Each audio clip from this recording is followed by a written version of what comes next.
he says that revenue is for show, profit is for dough. And so put that on social media. There you go. Welcome to Masters of Home Service, a podcast by Jobber. Each week we talk to successful home service entrepreneurs and experts in their field to learn how they built their company so we can make your business more profitable and more efficient. We're in Las Vegas at Blue Wire Studios, and today we're talking about how to avoid plateaus in your business. We have Paul Jamison. Paul, you're the host of the Green Industry Podcast based out of the Southeast. Thanks for being here. Good to be back. Yeah. And Erica, you are the founder and the starter of Crouppin's Poopin' Scoopin' out of Michigan. I am. And that is a fast-growing business. Thank you. Yeah, I always say business is really picking up. Exactly. So the topic is how to avoid plateaus in your business. And a lot of our listeners might have gotten to this point. They've been growing, and all of a sudden, the last couple of months, they're realizing the phone isn't ringing as much. The leads are not as many leads. Maybe even clients aren't saying yes as often. What are some of the reasons that might be the case? Paul, what do you think? Definitely market saturation. And it might be different in the pooping, scooping world, but lawn care, anybody, we call them Chuck in the truck, can grab a truck, a lawnmower, and you're in business. And so what we're seeing with the volatile economy is a lot of people are getting into the lawn care business, causing market saturation. And we were talking off air last night. TikTok in 2019, you could make below average content and get all these amazing results. I told her my first TikTok in 2019, I got like 9,000 views. Next one was like 10,000 views, just like running in the field with my dog. I was like, how does that get 10,000 views? Then the next video had 2.9 million views. My third video on TikTok, I had 10,000 viewers overnight because there was no market saturation. All these teenagers were scrolling through TikTok in 2019. Not enough people were making content. It happened again last year on Instagram when they started Instagram Reels. I started making Instagram Reels and they blew up because there wasn't a lot of people making it. The market wasn't saturated. So it's the same thing in the lawn care world. You might have started out and you might have been the only dominant player in the neighborhood. Then the economy got a little tough, and now all these people are starting side hustle lawn care businesses, saturating the market, and you have to really regroup and think. Online and social media world, it gets saturated. You got to get better. And then in the home service-based business, you have to understand when the market gets saturated, you got to step up your game. Yeah, no, I completely agree. With the poop scooping, it's not so much market saturation so much.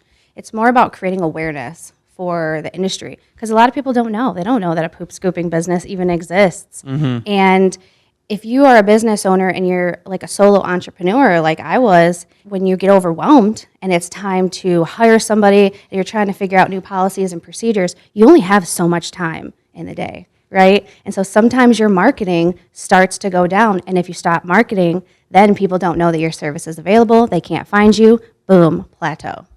I think there's a lot of different reasons that companies plateau. I think one of them is definitely marketing related. I think leads and all that. But there's also other things. There's internal plateaus. And a lot of times the business might be growing from a revenue standpoint, or you might have way more reviews on Google than you had last year, but something just doesn't feel right. Like maybe internally things aren't going well. We'll get into that a little bit later. But what are some other reasons that business plateau from a marketing standpoint? You guys have anything to share about that? Creativity, right? What do you post? Who do you talk to? Some people don't know their ideal customer. They're trying to speak to everybody. And when you try to speak to everybody, you don't speak to anybody. Mm-hmm. And you fall flat. And so I think it's really important to figure out, take the time, who is that ideal customer? Who is it that you're trying to speak to, and really speak to that person and be consistent with it and figure out almost your brand identity. And when you first start in business, it's hard. It's like, what's a brand identity?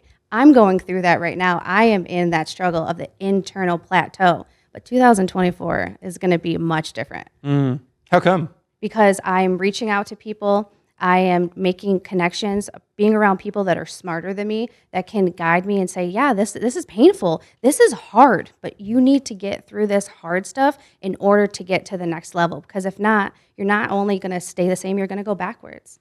And I can't have that for my business. You're not growing, you're dying. Yeah, no thank you. No, thank you. Yeah, and Adam, I think that when it comes to marketing, we think we're doing a good job, and we think, oh no, I'm pretty aggressive with marketing. But the reality is, most of that messaging, gets missed. And I think we mentioned on season 1 about the movies back in the 1920s. they used to have what was called the rule of sevens. You had to have 7 touches to convince someone to go see your movie on Friday or Saturday night. They did that through radio or the newspaper. And now we live in this high-tech world. I know, Erica, we were poolside last night in Vegas talking about TikTok, how awesome it is to be online.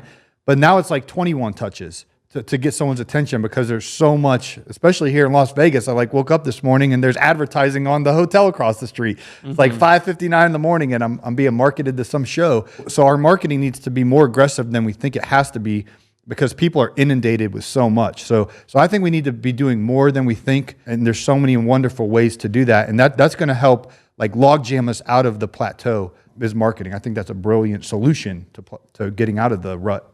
So Jeff Joyner has a new book out, and I have been reading it. And he's talking about, you're not selling Tupperware, you're not selling poop scooping, you're not selling landscaping. What are you selling? Convenience.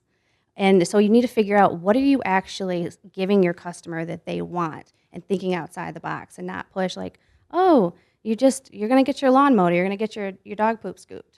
You got to think outside the box. I mean, your clients don't want their 3-year-old stepping in the poop and then bringing the house. That's gross, right? So that's what they're buying. They're buying cleanliness on their kids and all that kind of stuff. I think that that's a great point. I think that when it comes to marketing, I think entrepreneurs just have a tendency to just set it and forget it, and this worked, yard signs worked, and then just never reevaluating it. So 2 years later, it's like, where are our leads? Well, you haven't thought about leads in 2 years. So that might be why they're starting to dry up.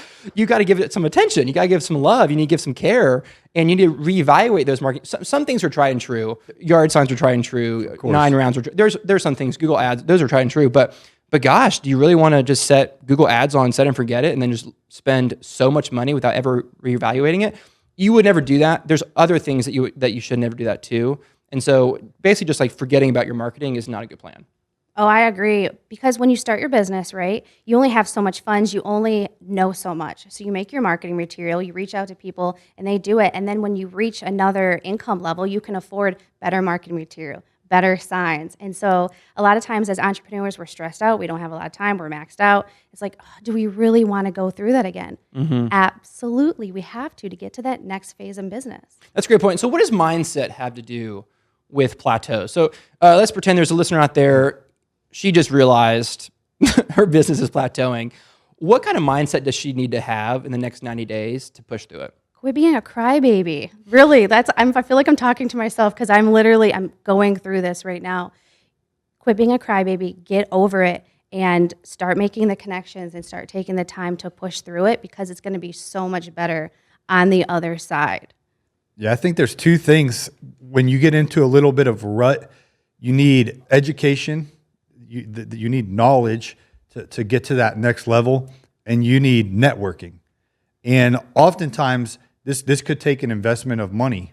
Tomorrow, I'm getting on a plane to go hang out with Mr. Beast and these guys in Texas who are way further along than me in social media, and I'm paying a lot of money to be around them, to learn more about what they're excellent at. And secondly is networking. Who in your community is further ahead of you in business? I'm not talking about top line revenue, because there's some people there, you mentioned earlier, I do X amount of million or X amount of million, but they're barely profitable. So find someone who's got good profit margins that you respect, that's local, that you can actually network with and go grab coffee with, go grab lunch with, and network, because when you surround yourself with people who are further along than you, whether it's in a poop and scooping business, a lawn care business, or any, painting business, whatever the business is, find someone who's like a step or 2 ahead of you, network with them, add some value to their life, and that's going to help you kind of see how you can get to the next level.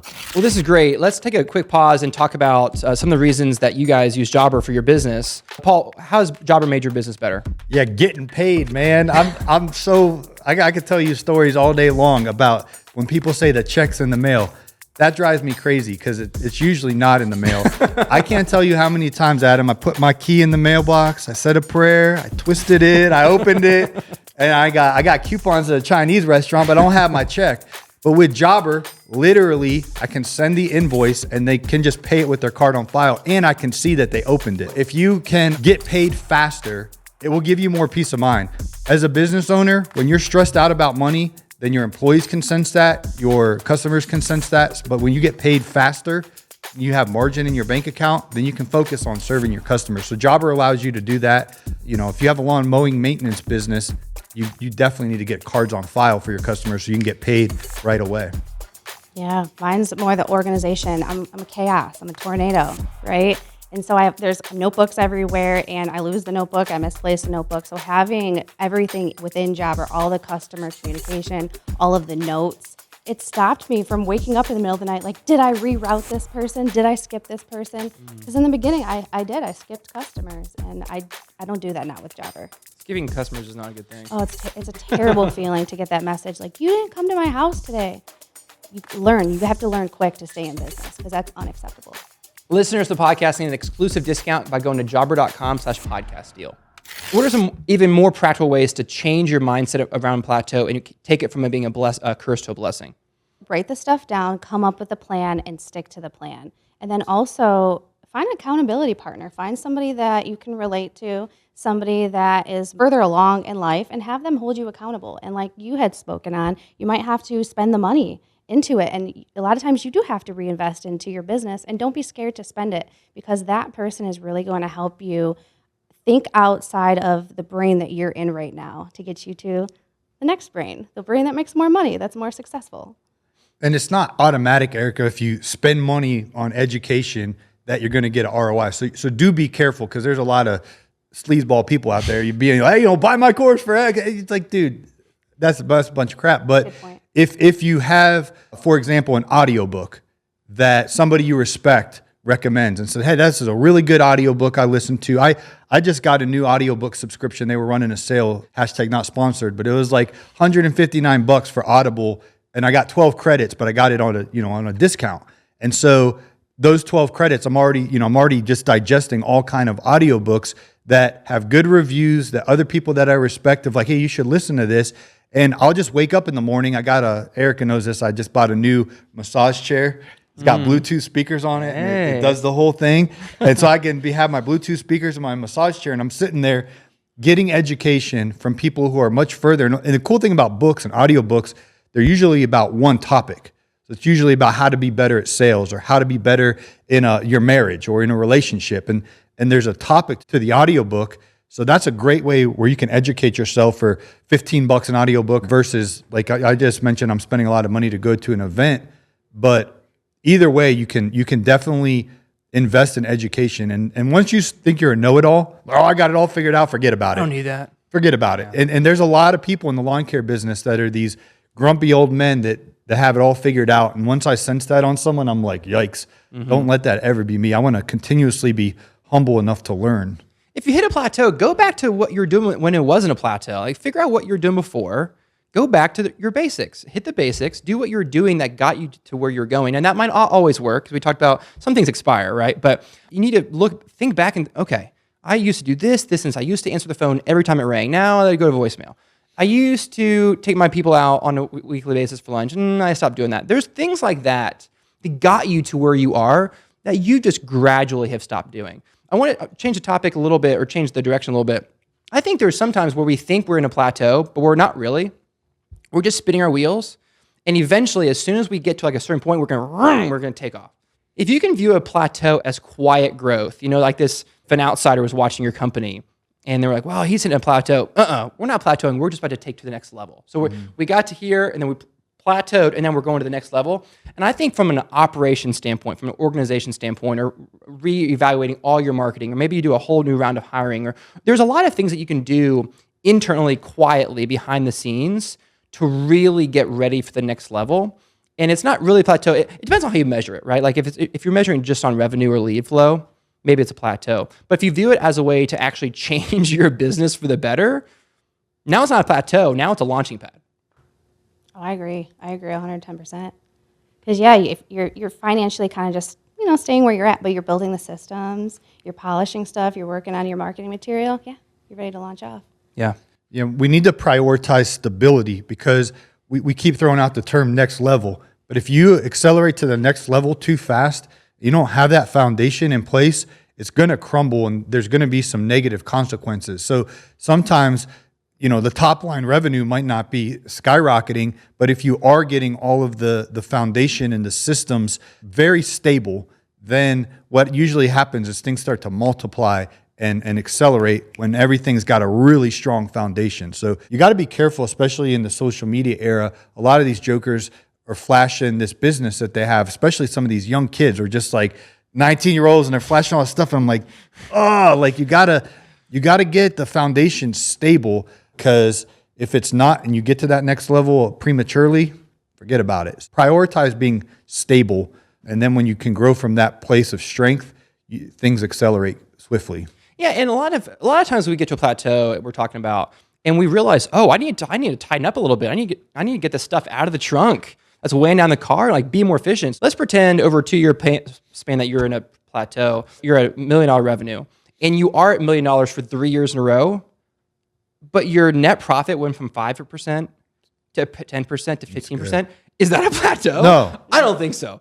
And so when we are confronted with less leads or coming in, or the phone isn't ringing, make your business better. Make it better. Make it more efficient. Make it more profitable. I love what you said, stability. Stability is not the same as a plateau. Stability and consistency is what we want in a business, right? We don't want these constant up and downs. And so I love what you said about stability. I think that's so key, because if we can keep certain things in place, like revenue or lead flow, but we're making those leads squeeze more juice out of them, that's way better. Greg Crabtree, he's an accountant that wrote this incredible book. He says that revenue is for show, profit is for dough. And so put that on social media. There you go. That was a good one. It is, but it's true, because we go to these trade shows. We have a lawn care trade show I was telling Eric about called the Equip Expo, and these guys walk around and like, what'd you do last year? What'd you do last year? It's all top line, and you can get caught in like comparing yourselves to what someone else is doing. But little do you know, you could be making more money doing less revenue but higher profit margin than them, and you sleep better at night. So I think about top athletes. They made their huge gains when they're 5, 6, 7, 8, 9 years old. They made some gains when they're 10, 11, 12, and some gains when they're... But eventually, the gain is so minute. But the ones who win championships are the ones who make that final 1%. It's easy to get to 80% as an athlete. Most like college athletes are 80%. But what's really hard are those tiny tweaks between the 80 and 100, and that's what makes you LeBron James or Michael Jordan.